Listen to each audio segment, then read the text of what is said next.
जयपुर से अहम खबर है। जेईएन भर्ती 2022 से जुड़ी इस वक्त की ये बड़ी खबर है, जहां जलदाय विभाग में 30 इंजीनियर के नियुक्ति आदेश रद्द किए। इन 30 इंजीनियर्स के पहले ज्वाइनिंग ऑर्डर किए गए थे जारी।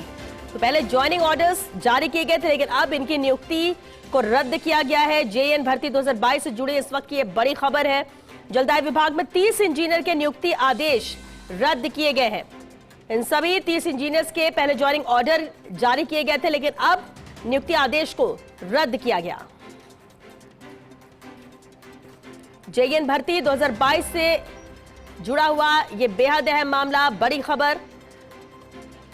एसोसिएट एडिटर नरेश शर्मा हमारे साथ जुड़ चुके हैं। नरेश जी, बेहद अहम मामला है, लेकिन जानना आपसे ये चाहेंगे, पहले ज्वाइनिंग ऑर्डर जारी किए गए थे और अब इनके नियुक्ति के आदेश को रद्द किया गया, क्यों? बिल्कुल, देखिए, ये जो जेईएन भर्ती हुई थी, इस मामले में जांच की गई थी। एक जांच कमेटी बनाई गई थी, जिसमें जितने भी जो कर्मचारी है उनकी विभिन्न जो डिग्रियां है वो जांची गई थी, क्योंकि ये मामला सामने आ रहा था कि कई विभागों में जो भर्तियां हुई थी उसमें फर्जी शैक्षणिक योग्यता के दस्तावेज प्रस्तुत किए गए थे और डमी कैंडिडेट है वो परीक्षा में बैठकर अभ्यर्थी जो है वो पास हुए थे। तो ऐसे में जलदाय विभाग में भी जब भर्ती हुई थी तो कई शिकायतें आई थी। शिकायतों के आधार पर एक जांच कमेटी गठित की थी और जांच कमेटी में तय किया गया था कि जो कनिष्ठ अभियंता संयुक्त भर्ती परीक्षा 2022 है, उनमें जो विभिन्न जो फाइनलिस्ट उपलब्ध कराई गई थी, उस लिस्ट के जो कार्मिक है उनके दस्तावेजों का सत्यापन और परीक्षण किया जाए और साथ में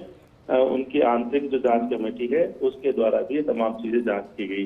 इसमें जो विभागों के जो अधिकारी हैं वो मौजूद थे और उसके आधार पे जब विभिन्न जो डॉक्यूमेंट जांच किए गए और जो विविध शिकायतें उन शिकायतों पर जांच की गई, उसके आधार पे जो है वो फिलहाल जो 30 जेईएन हैं उनकी जो नियुक्ति आदेश है वो रद्द किए गए थे। हालांकि नियुक्ति आदेश पर निकाल दिए गए थे। इससे पहले भी एक मामला जो है वो बांसवाड़ा क्षेत्र का सामने आया था, जहाँ पे जो जेईएन है उसको बर्खास्त कर दिया गया था। अब देखना ये होगा कि जो जेईएन भर्ती में जो नियुक्तियां रद्द की गई है उसमें आगे सरकार क्या फैसला लेती है, क्या कोई आगे कार्रवाई करती है, क्या कोई बर्खास्ती कार्रवाई होती है, क्या कोई कानूनी कार्रवाई होती है।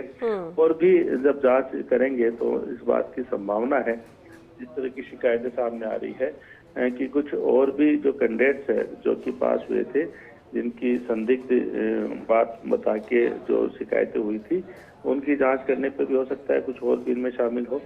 बहरहाल अभी फिलहाल जो है वो प्रथम दृष्टया 30 जो इंजीनियर है उनके लेके गड़बड़ी सामने आने की बात कही जा रही है, जिनको फिलहाल जो नियुक्ति आदेश है वो निरस्त कर दिया गया है। चलिए, बहुत शुक्रिया नरेश इस पूरी जानकारी के लिए।